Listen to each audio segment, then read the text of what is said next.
ወደ እርሳቸው ወስዳችኋለሁ። ለእርሳቸውና ለመንፈስ ቅዱስ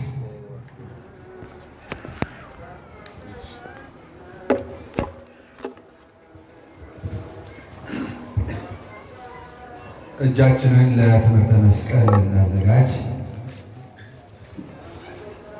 በስመ አብ ወወልድ ወመንፈስ ቅዱስ አሐዱ አምላክ አሜን። የቅዱሳን አምላክ ቅዱስ እግዚአብሔር ሆይ በቅድስናው ስፍራ እኛ ባሪያዎችን ስለሰበሰብከን እናመሰግንሃለን። ክቡር አባታችን መልአከ ምሕረት ቆሞስ አባ ተክለ ጻድቅ የዚህ ታላቅ ደብር ስብከተ ወንጌል ኃላፊ፣ ክቡራን መምህራን ሰባክያነ ወንጌል፣ ክቡራን አዕይንተ እግዚአብሔር ካህናት፣ ልዑካነ ምስጢር ዲያቆናት፣ ምእመናንና ምእመናት እንዲሁም ሁልጊዜ በአገልግሎት የምትገኙ የደብሩ ሰንበት ትምህርት ቤት ወጣቶች፣ አባቶች፣ እናቶች፣ እህቶች፣ ወንድሞች፣ ሕፃናትን ጭምር በኃያሉ በልዑል እግዚአብሔር ስም እንደምን ዋላችሁ? አይሰማም። እንደምን ዋላችሁ? እንደምን አመሻችሁ? እግዚአብሔር ይመስገን ብለን በታላቁ መልአክ ያዘኑትን ቀና የሚያደርግ ተስፋ የቆረጡትን ሰዎች የሚያለመልም አበቃልን፣ ከዚህ በኋላ የኛ ሕይወት ተበላሸ ያሉትን ሰዎች አዲስ ምዕራፍ አዲስ ሕይወት የሚሰጥ ታላቁ አብሳሪው መልአክ ቅዱስ ገብርኤል ግቢ ሆነን በእሱ ፊት ቆመን እግዚአብሔር ይመስገን ብለን እንድናመሰግን ስለረዳን እስኪ አመስግኑት እግዚአብሔርን። የድንግል ማርያም እናትነት፣ የታላቁ መልአክ የቅዱስ ገብርኤል ጠባቂነት፣ በዕለቱ የሚጠሩ ቅዱሳን ጻድቃን ሰማዕታት ምልጃ በረከት እዚህ በተገኘነው በእኔና በእናንተ እዚህ ለመገኘት ዕድሉን ያጡ ቀኑ የጨለመባቸው ሜዳው ገደል የሆነባቸው ጊዜው የከበዳቸው በአሁኑ ሰዓት በጭንቅና በመከራ ባሉ ወገኖቻችን ሁሉ አጽናኙ መልአክ ቅዱስ ገብርኤል ያጽናቸው ዘንድ የእግዚአብሔር ቸርነት፣ የድንግል ማርያም እናትነት፣ የመላእክት ጠባቂነት ከእኔና ከእነርሱ ጋር ከእናንተ ጋር ይሁን። እንደ እግዚአብሔር መልካምና ቅዱስ ፈቃድ ባለን ውስን ደቂቃ እንደሚታወቀው ከመስከረም 16 እስከ መስከረም 25 ነገረ መስቀሉ ይወሳል። ስለ ነገረ መስቀሉ ቤተ ክርስቲያን ታስተምራለች። በየትኛውም ቦታ የሚነገረው ነገረ መስቀሉ ነውና ስለ ነገረ መስቀሉ አያይዘን በመስቀሉ መንገድን ይዘው መስቀሉን ተሸክመው መስቀሉን አንግበው በሕይወታቸው ክርስቶስን ይዘው መከራን ተቀብለው ክብርን ያገኙ ቅዱሳንን አነጻጽረን እኔና እናንተ ደግሞ ከእነሱ አብነት ወስደን ቢያንስ እነሱ ትልቁን ሸክም ተሸክመው እንደሆነ እኛ እንኳን ቢያንስ ጥቂቷን ሸክም ተሸክመን ባለንበት እንድንጸና ሊረዳን የሚችል ትምህርት እንድንማማር ማን ይርዳን? ማን ይርዳን? እግዚአብሔር ይርዳን። የራቀውን አቅርቦ የረቀቀውን አጉልቶ ለእኔም የምናገርበትን እናንተም ቁጭ ብላችሁ በሰከነ አእምሮ ስለ ኑሯችሁ መጉደል፣ ስለ ኑሮ መዛባት፣ ስለ ጊዜው ሁኔታ እቤት እንዳትሄዱ፣ በዓለም ዙሪያ እንዳትዞሩ ሕሊናችንን የሁላችንን መንፈስ ቅዱስ ይቆጣጠርልን። ወርዳችሁ ወደ እናንተ አውጡት። አንደኛ ሳሙኤል ምዕራፍ ቀዳማዊ አንደኛ ሳሙኤል ምዕራፍ 6 ቁጥር 21 ላይ ይህንን ቃል መነሻ አድርገን ለእግዚአብሔር መልካም ፈቃድ ስንነጋገር እንቆያለን። የሚያስተምረን እግዚአብሔር ነው። ሁላችንንም ቃሉን በልበ ሰሌዳችን ላይ ያሳድር ዘንድ የአምላካችን መልካምና ቅዱስ ፈቃዱ ይሁን። ወርዳችሁ በሉ ወደ እናንተ አውጡት። ምንድን ነው የሚወጣው? ይህንን ቃል መጽሐፍ ቅዱስ ውስጥ ስታዩት በአንድ ወቅት ላይ እግዚአብሔር ታግሶ የመጨረሻው የሰው ልጆች መደፋፈር ሲበዛ እግዚአብሔር ዝምታው በሰዎች ላይ አድሮ ነውና እግዚአብሔር ሲጣላ ድንገት በእስራኤል ዘንድ የመጀመሪያው በካህናት ዘንድ ታላቅ ስህተትና በሕዝቡ ዘንድ በሁለቱ አንድ ላይ የተጣመረ ኃጢአት እግዚአብሔርን አሳዘነ ይላል። ምናልባት በሌላ ጊዜ ታሪኩን ሰምታችሁታል። እግዚአብሔር ሲያዝን በምድር ላይ ሰው ይፈልጋል። ሰው ሲፈልግ ከቤተ መቅደሱ ስር አንድ ሰው አገኘ፣ እግዚአብሔርን የሚፈራ እግዚአብሔርን ብቻ ተስፋ የሚያደርግ አንድ በንጽሕና የሚያገለግል ሳሙኤል የሚባል ሰው በቤተ መቅደሱ ዙሪያ አገኘ።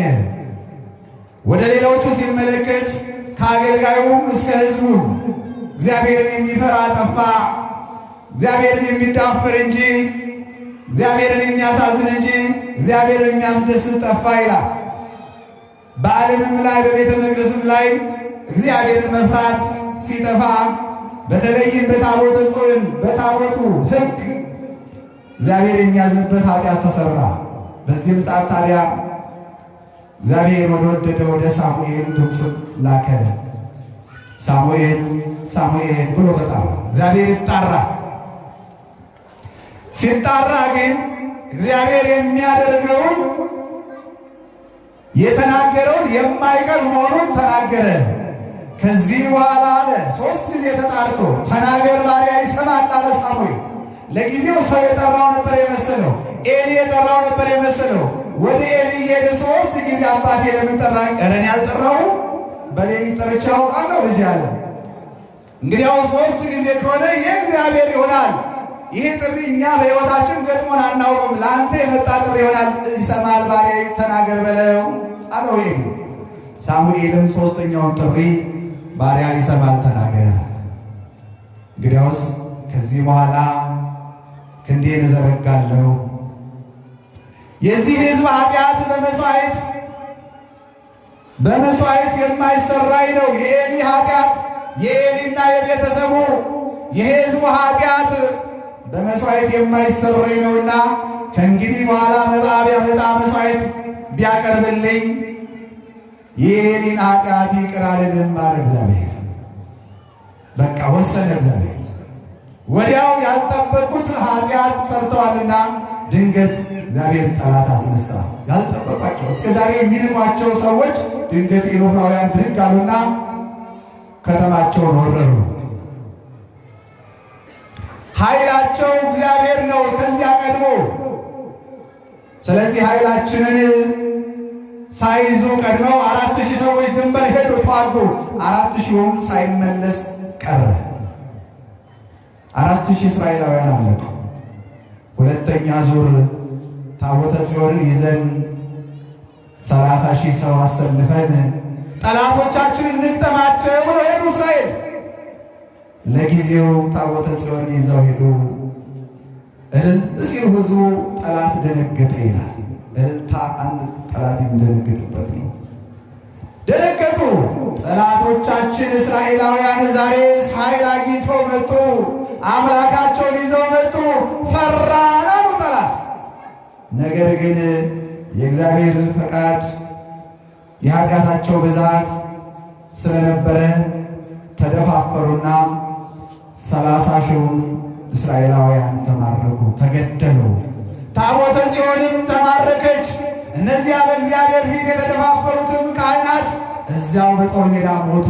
አያችሁ፣ ኃጢአት ሲመጣ፣ በጥቂት ሰው ኃጢአት ሲመጣ ቤተ ክርስቲያን ትጎዳለች፣ አገር ይጎዳል፣ ሕዝብ ይጎዳል፣ ሕፃናት ይጎዳሉ፣ አረጋውያን ይጎዳሉ። ብዙ ሕፃናት ተጎዱ። ኤሊ ሳይቀር ከወንበር ላይ ወድቆ ሞተ። 34,000 በአንድ ላይ ሕዝብ አለቀ። ታቦተ ጽዮን በጠላት እጅ አደረች። በአሕዛብ ሀገር በኢሎፍላውያን እጅ ወደቀች። ከዛ በኋላ ክብሯን በሀገሯ ያልገለጸችውን ክብር በባዕድ ሀገር በኢሎፍላውያን መንደር ክብሯን ገለጸች። ከ7 ወር በኋላ ክብሯን ገልጻ መቅሰፍት አውርዳ በማያምኗት ሀገር ላይ እንዲያምኗት አድርጋ እጅ መንሻ ተቀብላ ሰው ቢጠፋ በጥጆች ጠምደው ሰረገላ አድርገው ወደ አገርሽ ግቢ ብለው ታቦተ ጽዮን ጠላቶች ኢሎፍላውያን ላኳት። ታቦተ ጽዮን በጥጆች ተጠምዳ በላሞች ተጠምዳ ወደ እስራኤል ተመለሰች። ከተመለሰች በኋላ አዋጅ አስነግረው ኤሎፍላውያን ታቦተ ጽዮንን ወደ እኛ አምጥተዋልና አሉ። ወርዳችሁ ወደ እናንተ አውጡት። ታቦቱ የቃል ኪዳኑ ታቦት ለብዙ ወራት ከኛ ርቃ ነበር፣ ክብር ጎሎን ነበር። አሁን ታቦተ ጽዮን ወደ እኛ መጥታለችና ወርዳችሁ አውጡ የሚል አዋጅ ወጣ። ታቦተ ጽዮን በክብር ወደ ኢየሩሳሌም ተመለሰች። ክብር ለእግዚአብሔር ይሁን። እንደተበተንን አንቀርም፣ እንዳዘንን አንቀርም። ታቦተ ጽዮን እንደወጣች አትቀርም። አሁን ለ7 ወር ሲያለቅሱ የነበሩት እስራኤላውያን የሞቱት ሞተው ያለቁት አልቀው የተራቡት ተርበው ከ7 ወር በኋላ ክብሯን ገልጻ በአሕዛብ በማያምኑት በጠንቋዮቹ ሳይቀር እንድትታወቅ ሆና እጅ መንሻ ወርቅ ተደርጎላት በሳጥን ወደ ሀገሯ በክብር ተመለሰች። ክብር ለእግዚአብሔር ይሁን። እስራኤላውያን በክብር አወጧት። ታቦተ ጽዮን ተቀብለው ዳዊት በክብር ወደ መሃል ከተማ አስገብቷታል። አሁን የተቀበለውን ማውጣት ነው፣ ችግሩን ማውጣት ነው። በወንጌል ላይ የተነበበውን ቃል ሰምታችኋል። በቅዳሴ ላይ ያስቀደሳችሁ የማቴዎስ ወንጌል ምዕራፍ 12 ቁጥር 21 ጀምሮ እስከ 13 ጀምሮ እስከ 21 ተነቧል። ጌታችን ኢየሱስ ክርስቶስ እጁ የሰለለች ሰው የታመመ ሰው ወደ እርሱ አመጡለት ይላል። እጁ አንደኛዋ ጤነኛ ናት፣ አንደኛዋ ሰልስላ መስራት አይችልም፣ መብላት አይችልም። ወደ ጌታችን ወደ ኢየሱስ ክርስቶስ በሰንበት ቀን አመጡለት። ያን ሰው ሰርቶ ይበላ ዘንድ ጌታችን ኢየሱስ ክርስቶስ እጁን ዳሰሰውና እንደ ጤነኛው አደረገለት። እግዚአብሔር ጤነኞች አድርገን። አሁን ታምናል፣ አካላችን ጎሏል፣ የቤተ ክርስቲያን አካሏ ጎሏል። አሁን እየሞቱ ያሉት ክብር ያላቸው ክርስቲያኖች ናቸው። ቤተ ክርስቲያን ትልቅ ኪሳራ ላይ ነው ያለችው። ሀገር ትልቅ ኪሳራ ላይ ነው ያለው። ወጣቱ እንደ ቅጠል እየረገፈ ነው። በጥቂት ጠማማ ሕሊና ባላቸው ሰዎች ሀገርን፣ ቤተ ክርስቲያን፣ ሕዝብን፣ ሕፃናትን እየተጎዱ ያሉት። እግዚአብሔር ከዚህ ሕይወት ውስጥ ያውጣል። ያንን አካል የጎደለውን እጁ የሰለለችውን ጌታ እጁን እንዳሰሰው ሙሉ ጤነኛ አደረገው። ሕዝቦች ቀኑ በሰንበት መፈወስ ተፈቅዷልን አሉት። ጌታ ምሳሌ መሰለ። ከእናንተ መካከል በበረት ያለው በጉ ውሃ ለማጠጣት ወደ ወንዝ ሄዶ በጉ በጉድጓዱ ውስጥ ሊገባበት የማያወጣው ከእናንተ መካከል ማን ነው? ንብረቴ ነው ብሎ የማያወጣው ማን ነው? በጌ በጉድጓዱ ውስጥ ገብቷልና ሰንበት ነው ብሎ የማያወጣ ማን ነው? ንብረቱን የማይፈልግ ማን ነው? በጉ ወደ ገባበት ጉድጓድ ገብቶ በጉን ያወጣ የለምን ብሎ ምሳሌ መሰለ። ይህንን ቃል በዛሬው ቀን አባቶቻችን ስርዓትን ሲደነግጉ ይሄ ወንጌል እንዲነበብ አድርገዋል።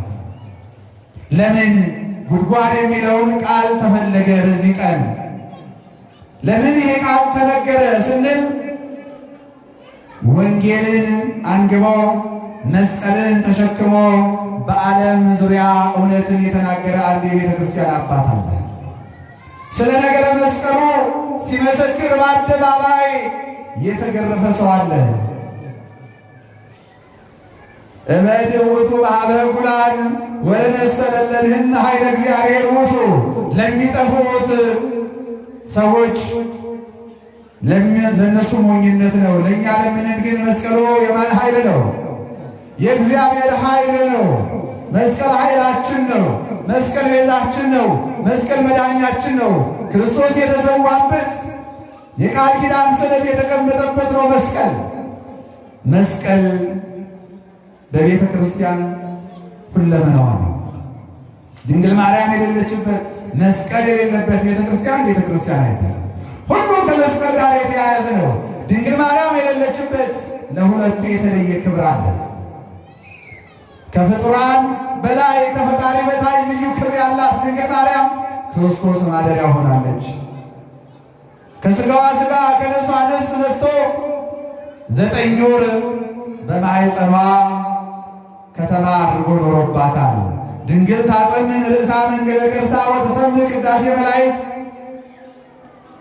በአንገቷ በሆዷ ያለውን ሰማይን ከነ ዙፋኑ ምድርን ከነ ክብሩ እንደያዘ በማኅፀኗ የተወሰነው ጌታ ቅዱስ ቅዱስ ቅዱስ እየተባለ ሲመሰገን ድንግል ማርያም ትሰማ ነበር። ታጸንን ርእሳ መንገለ ከርሳ ወተሰምዕ ቅዳሴ መላእክት። በማኅፀኗ የመላእክትን ምስጋና የመላእክትን ቅዳሴ ትሰማለች። በላይ በአርያም በዙፋኑ ያለ እግዚአብሔር በማኅፀኗ ደግሞ ይመሰገንበት ሊቀ ካህናት አማናዊት ቤተ መቅደስ ድንግል ማርያም ልዩ ክብር የተሰጣት። ሁለተኛው ደግሞ ከእርሷ ጋር በክብር የሚተካከል ለእሉ ክልኤቱ ይደልዎሙ ስብሐተ ፈጣሪ መስቀል ነው። ክርስቶስ በቀራንዮ የተሰዋበት የከበረ መሥዋዕት ለዓለም የፍቅር ውል የተዋዋለበት መስቀል። ስለዚህ ሐዋርያው ሲናገር በአንደኛ ቆሮንቶስ ምዕራፍ 1 ቁጥር 18 ላይ ለሚጠፉት ሞኝነት ለእኛ ለምንድን ግን የማን ኃይል ነው? የእግዚአብሔር ኃይል ነው። መስቀሌን ተሸክሞ የማይከተለኝ የኔ ሊሆን አይገባውም አለ። መስቀል ምንድን ነው? ክርስትና ነው። መስቀል ምንድን ነው? እውነት ነው። መስቀል ምንድን ነው? ቀራንዮውን እያዩ መኖር ነው። በሃይማኖታችን የሚመጣውን ፈተና ተቋቁሞ መኖር መስቀል ነው። ዘይጾረ መስቀለ ሞቴ ይደሉ ጌታ መስቀሌ ተሸክሞ ዋለ የማይከተል የኔ ሊሆን አይገባው። አንዱ የክርስቶስ መሆናችን መታወቂያችን መስቀሉን መያዛችን፣ መስቀሉን መሸከማችን። መሸከማችን በምን ይታወቃል? በቤቱ መኖራችን፣ በተዋህዶ ሃይማኖታችን መጽናታችን። ስለዚህ ለእኛ ለምናምን የማን ኃይል ነው? የእግዚአብሔር ኃይል ነው። ሐዋርያው ሲናገር በገላትያ 6 ላይ እኔ ከክርስቶስ መስቀል በቀር ሌላ ትምክህት ከእኔ ይራቅ አለ። ስለዚህ መመኪያዬ ማን ነው ማለት ነው? መስቀል ነው አለ። ክርስቶስ የተሰዋበት ለእኔ መሥዋዕቴ እርሱ ነው፣ መመኪያዬ እርሱ ነው፣ አለኝታዬ እርሱ ነው አለ። ስለዚህ መስቀል ሁለንተናችን ነው። ጠላትን የምናንበረክክበት ረቂቅ መሳሪያችን፣ በቤታችን በጓዳችን ላለው ፈተና ሁሉ ማራቂያችን፣ በረከታችን ነው ከድንግል ማርያም ጋር። ስለዚህ ይህ ወቅት የመስቀል ወቅት ነው። የመስቀሉ ጠላቶች መስቀሉን ቢቀብሩትም ተቀብሮ አልቀረም። ቆሻሻ ቢደፉበትም ቆሻሻው ላው ላይ አልኖርም። ቆሻሻው ተወግዷል። ፈተና ይኖራል፣ ፈተና ይወገዳል። ስለዚህ ይሄንን መስቀል ተሸክሞ በአርማንያ ከተማ ይኖር የነበረ በዚህ ቀን ጉድጓዱ ውስጥ ገብቶ ለ15 ዓመት የኖረውን ታላቁን አባቶቻችን ሊዘክሩ ሲፈልጉ ጉድጓድ የሚለውን ቃል እንዲነበብ አደረጉ።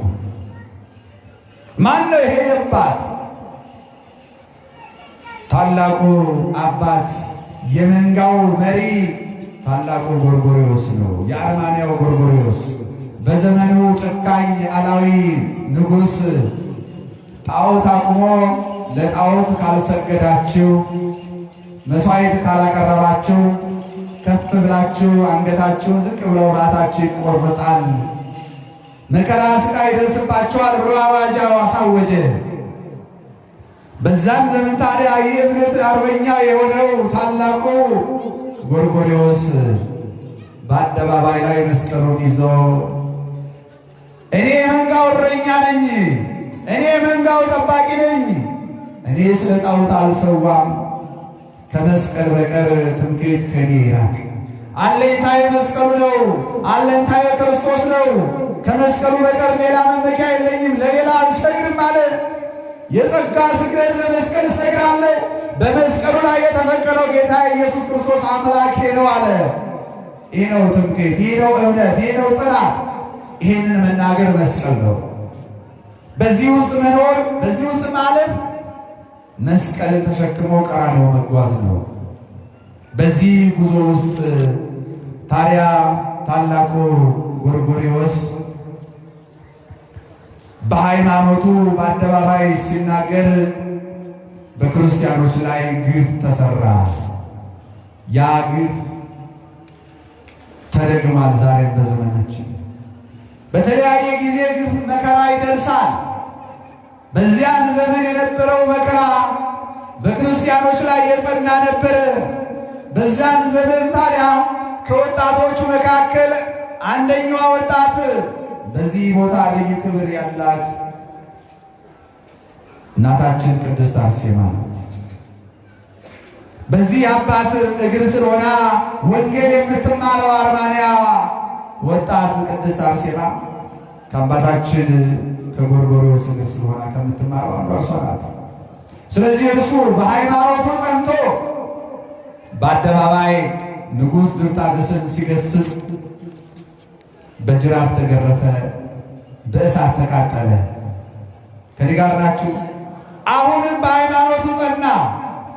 ስለዚህ እርሱን ወደ ጉድጓድ ውስጥ ትልቅ በመሰላል የማይደረስበት ጉድጓድ ውስጥ ለዚህ በረሃብ ይሙት እዛ ተሰባብሮ ይሙት ብለው በገደል ውስጥ ወደ ጫካ ውስጥ ጉድጓድ ውስጥ እንጦርጦስ የሆነ ከስር ረግረግ ጭቃ የሞላበት ስፍራ ላይ ጣሉት። ስለምን ተጣለ? ስለ ክርስትና ሃይማኖት፣ ስለ ተዋሕዶ ሃይማኖት ብሎ በጉድጓድ ውስጥ ተጣለ። ከጉድጓድ ውስጥ ገባ። ጎርጎርዮስ ታላቁ አባት ወንጌልን ይዞ እንዳነገበ ወደ ገደል ተጣለ። እየፈሮ ለኩይ እስመ አንተ ምስሌ፣ አንተ ከኔ ጋር ነህና ክፉን አልፈራም። እውነት ነው። ወደ ጉድጓድ ውስጥ ብትጣል፣ ወደ እሳት ውስጥ ብትጣል እኔ ካንተ ጋር ነኝ ያለ አምላክ ከጎርጎርዮስ ጋር ሆኖ ወደ ገደል ሲጥሉት ከገደል ተንኮታክቶ ሳይሰባበር ምንም ሳይሆን በእግሩ ወርዶ ቆመ። ክብር ለእግዚአብሔር ይሁን። እርሱ ጉድጓድ ውስጥ ጥለው የቀሩትን እርሱ የሚያስተምራቸውን ወጣቶች ጠንካራዎቹን እነ ቅድስት አርሴማንና 27ቱን ከከተማ ውጭ አውጥቶ አትክዱም ትክዳላችሁ አንክድም ባሉ ጊዜ ታሪኩን በሌላ ጊዜ ተምራችሁታል። 27ቱን ካስገደለ በኋላ እነርሱ መቀጣጫ ይሆናታል ብሎ መጨረሻ ላይ አርሴማን አቆይቶ ነበር። አንቺስ? እሷ እንደውም የበለጠ ጸንታ እኔን ለምን አላስቀደምከኝም ብላ ሰማዕትነትን ተቀበለች። መስከረም 29 ብዙ ቦታ ላይ ይከበር ይሆናል። ዓመታዊ ክብረ በዓሏ ስለሆነ ይከበራል፣ እርግጠኛ ነኝ። ስለዚህ አንድ ጊዜ ታሪኩ በደንብ ታውቁታላችሁ። እኔም የክርስቶስ ሙሽራ ነኝ፣ አንተ ላቆምከው ጣዖት አልሰግድም አለች። 27ቱ ከተሰዉበት ቦታ ላይ ከታረዱበት ቦታ ላይ አርሴማን እየጎተቱ መስከረም 29 ወሰዷት። ሊያርዷት የተዘጋጁ ወታደሮች ፊቷ እንደ አምቦል እያብረቀረቀ ሊያቃጠላቸው የንጉሥ ትእዛዝ መተላለፍ አይቻለንም፣ እባክሽን ፍቀጅልንና አንገትሽን ሸፍነሽ አንድ የታዘዝነው ግዴታችንን እንፈጽም አሏት። ልብስ የለኝም ልብስ ስጡኝ አለች። አያችሁ፣ ስለ ክርስቶስ ብላ ልብስ አልነበራትም፣ ተራቁታለች። ወርቅ ላልብስሽ ያላት ንጉሥ የወርቅ ጫማ ላድርግልሽ ብሏት ነበረ። የዚህ ዓለም ጌጥ ይቅርብኝ ብላ የምትለብሰው ልብስ እስክታጣ ድረስ መጨረሻ ላይ መጎናጸፊያ ሰጥተዋት ፊቷን ሸፍና አንገቷን አመቻችታ ሰጠች። አርሴማ ስለምን? ስለ ክርስቶስ ብላ ቀራንዮውን ተመልክታ መስቀሉን ተሸክማ ነው። ይሄ መስቀል ነው። እስከ መጨረሻው መጽናት ወቁን መሀይም ለመስቀለ ሞት በቃ ይደክር የሕይወትን አክሊል እሰጥሃለሁ እስከ ሞት ድረስ የታመንከው አንገቷን አመቻችታ ሰጠች። ፈቀደችላቸው። እነዚህ የሮም ወታደሮች ሊያውም የሀገሯ ሰዎች ነው። ዛሬ እኮ የጎዳን እኮ የእርስ በርሳችን ነው። የውጭ ጠላት አልጎዳን። አርሴማን የጎዷት ያረዷት የሀገሯ ሰዎች የሮም ሰዎች ናቸው። በገንዘብ ተገዝተው የታረደችው አርማንያ ነው። ያዘዘባት ንጉሥ ድርጣድስ ነው። ግን የገደሏት ሰዎች የሀገሯ ሰዎች ናቸው። የሀገር ሰው ነው የሚጎዳው። የራስ ሰው ነው የሚጎዳው። ወገኖቼ የእርስ በርስ ነው የሚጎዳው። አንገቷን አመቻችታ ሰጠች።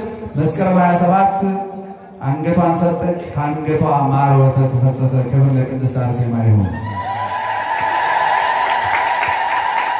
ይሄንን ግፍ ፈጽሞ እነሱን በአደባባይ ጥሎ እንቅልፍ አገኛለሁ ብሎ ጎርጎርዮስን በጉድጓድ ጥሎ ንጉሡ ዙፋኑ ላይ ሊተኛ ሲል እንዴት ይተኛል? እንቅልፍ አጣ፣ ተጨነቀ፣ አበደ። እንኳን ሮምን ሊያስተዳድር ራሱን ማስተዳደር አቃተው፣ አበደ። እስኪና ቢያንስ ወደ ጫካ እንውሰድህና ራስህን አጽናና። እስኪ ጫካውን ስታይ፣ ተፈጥሮን ስታይ፣ እጽዋቱን ስታይ አይምሮ ይረጋጋ እንደሆነ አሉት። እንዴት ይረጋጋል?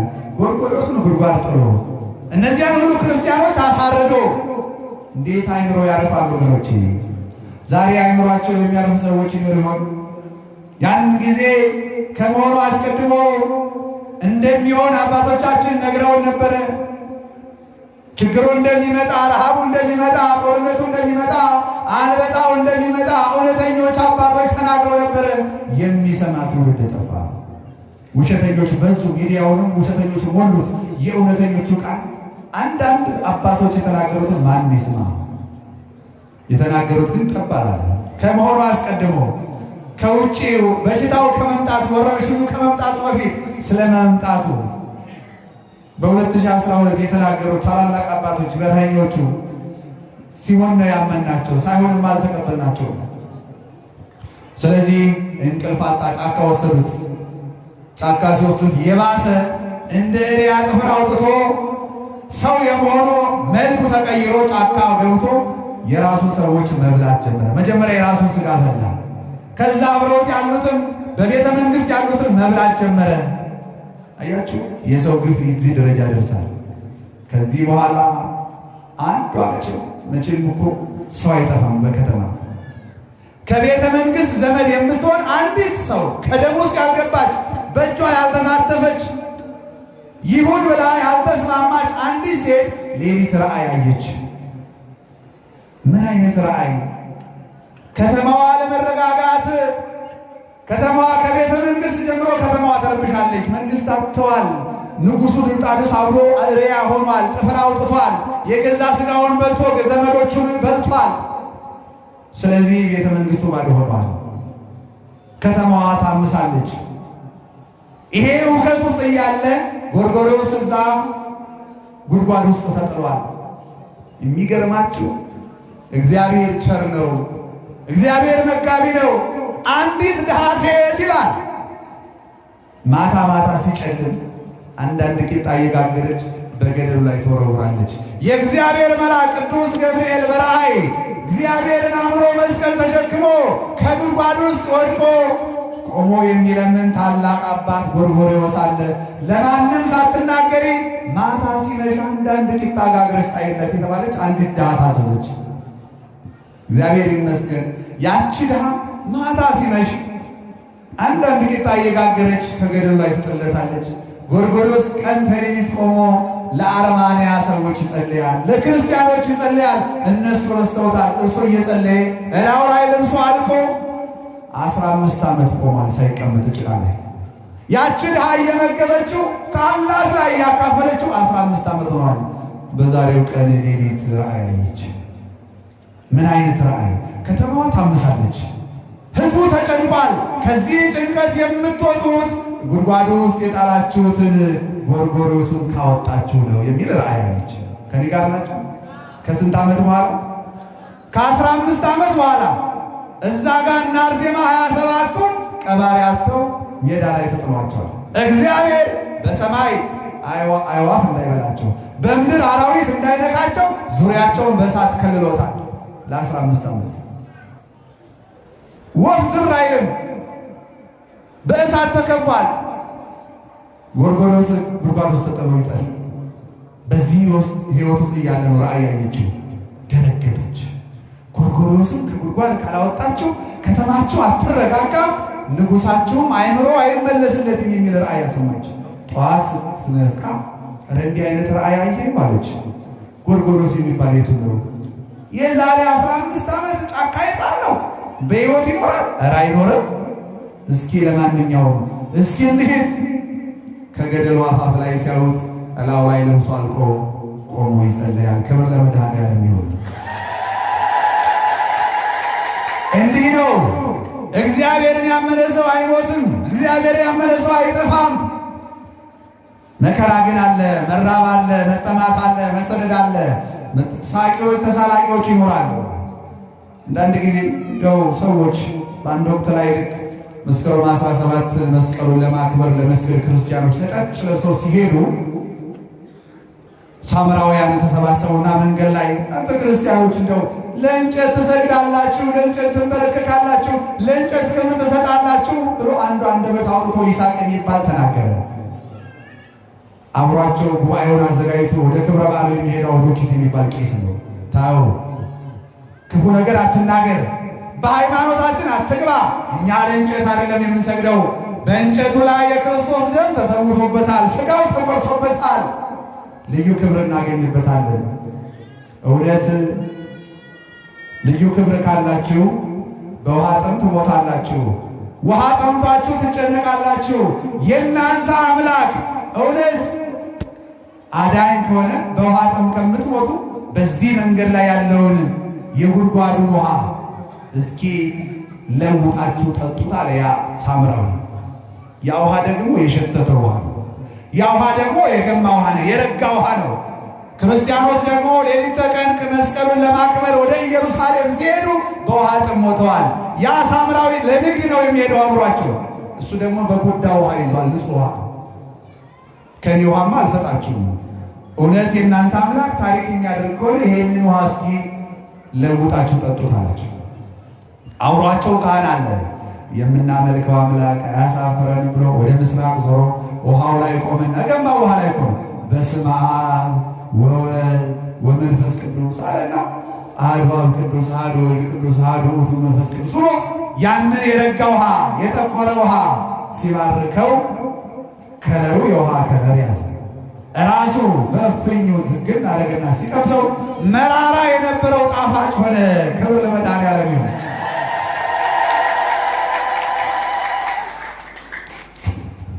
መራራ የሆነው ጣፋጭ ሆነ። የመረረውን ሕይወታችን እግዚአብሔር ያጣፍጥልን፣ ኑሯችንን ያጣፍጥልን፣ ትዳራችንን ያጣፍጥልን። የመረረውን ሕይወት የመረረውን ኑሮ ከዚህ በኋላ ተደነቀ ያ ይስሐቅ የሚባል ሳምራዊ። አሁን እነሱ ክርስቲያኖች በጣም ተጠምተዋልና ጠጡ፣ ሁሉም ደስ አላቸው። በመስቀሉ መራራው ጣፈጠ፣ የገማው ሽታው የጣመ ሆነ።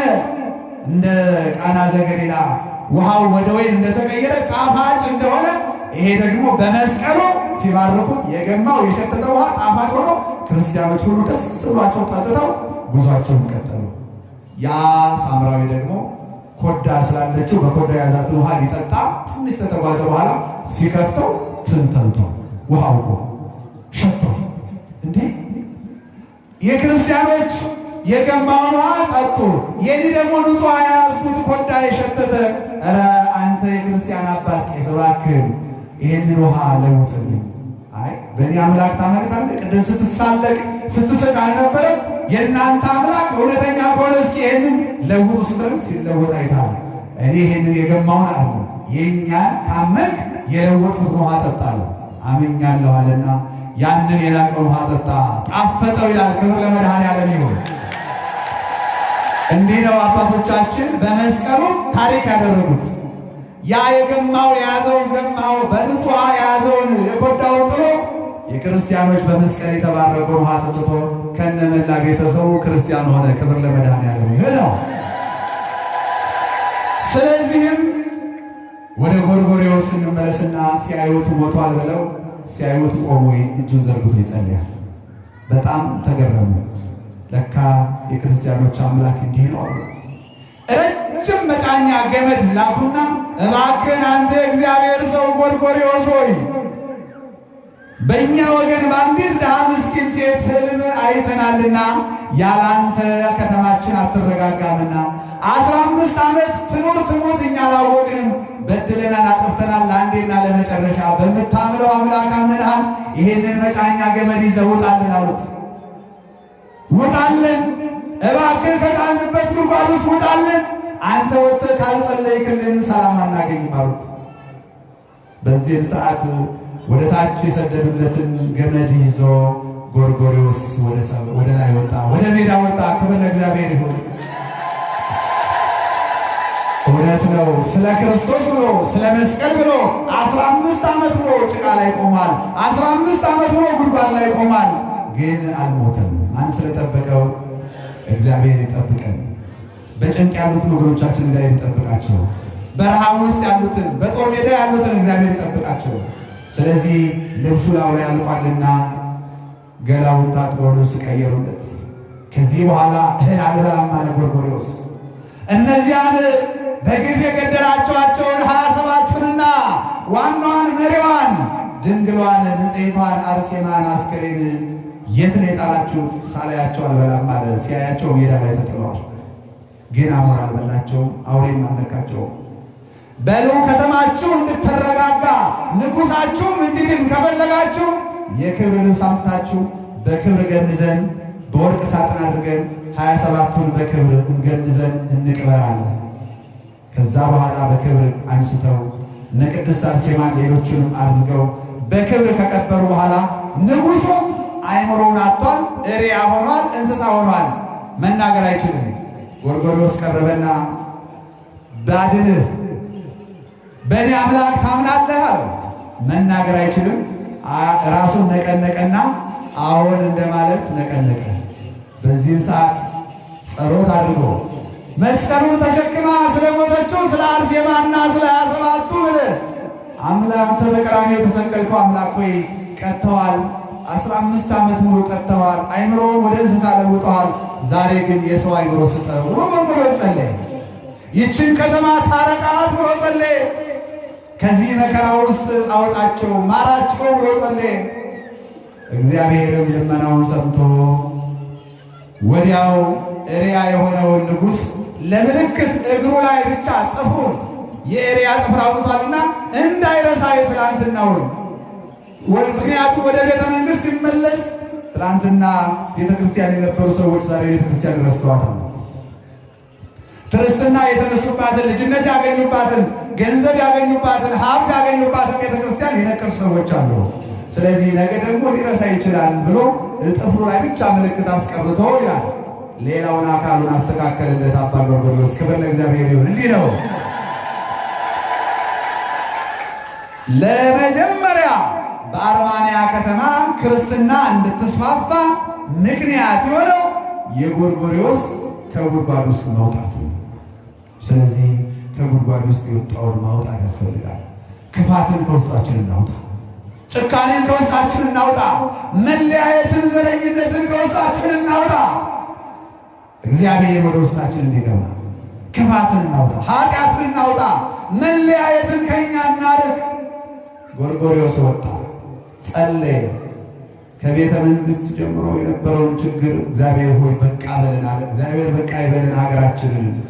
አዎ ሕፃናት፣ ምንም የማያውቁ ሕፃናት ተራቡ። አንድ ዳቦ ማግኘት አጣም። የዳቦ ሽታ ናፈቃቸው። እናት ልጇ የምትሰጠው አጣች። ትላንት በሩቅ የምንሰማው ታሪክ በሀገራችን ሆነ። በቃ ይበለን አምላካችን። ስለ ቅዱሳኑ ብሎ ስለ ቅዱስ ገብርኤል ብሎ በቃ ይበለን፣ ይማረን፣ ይራራልን። ስለዚህም እግዚአብሔር ክፉን ከመካከላችሁ አውጡ ይላል። አንደኛ ቆሮንቶስ ምዕራፍ 5 ቁጥር 13 ክፉን ከምናችሁ ከመካከላችሁ አውጡ። ክፋትን እናውጣ፣ ጭካኔን እናውጣ፣ መለያየትን፣ ዘረኝነትን እናውጣ። ስለዚህ ክፋትን ከውስጣችን አውጥተን በንስሐ ሕይወት ተመላልሰን የዘላለም ሕይወት እንድንወርስ የቅዱሳን አምላክ ይርዳን። ወስብሐት ለእግዚአብሔር። ይቆያል።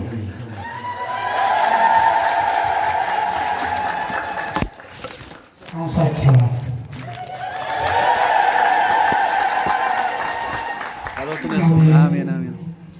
ለመምህራችን ቃለ ሕይወት ያሰማልን፣ ቃለ ሕይወት ያሰማልን። አገልግሎት ዘመናቸውን ይባርክልን። አሜን ይነበት አሜን። በእርሳቸው ላይ ያደረው እግዚአብሔር ያስተምረዋልና ያስተማረን እግዚአብሔር ስሙ የከበረ የተመሰገነ